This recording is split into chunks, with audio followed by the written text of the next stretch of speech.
तो भाई पहले इन मैडम की बात सुनो, ये बोल क्या रही हैं।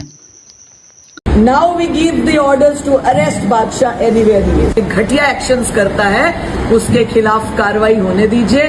उसका कोई शो, उसकी कोई टिकट ना खरीदे। मैं अपने पूरे देश की महिला आयोग से धन्यवाद करती हूँ, हर प्रदेश की चेयरपर्सन का धन्यवाद करती हूँ कि इस विषय में वो हमारे साथ है और कहीं पर भी भारत में बादशाह का शो होने नहीं दिया जाएगा।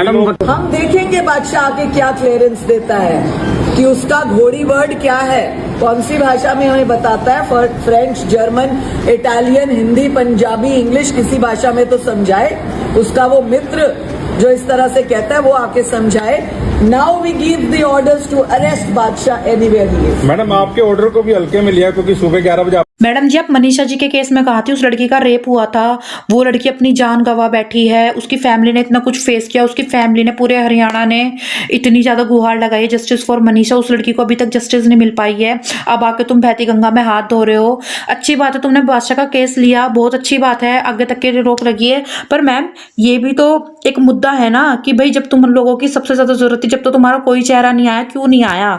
उस बच्ची के लिए क्यों नहीं आया? मुझे तो अभी तक एक भी रेपिस्ट को सजा मिलती हुई दिखी नहीं है। अभी पिछले कुछ दिनों में इतने रेप के केस सामने आए, एक की भी खबर नहीं आई कि हाँ भाई इसका इनकाउंटर हुआ या फिर इसको फांसी की सजा दी। कुछ सामने नहीं आया और ना कभी आएगा, क्योंकि आधे से ज्यादा नेता है ना जो रेप कर चुके हैं, इसलिए कभी फांसी की सजा पास नहीं कर सकता हाई कोर्ट, क्योंकि सबसे ज्यादा तो नेता ही निकल जाएंगे।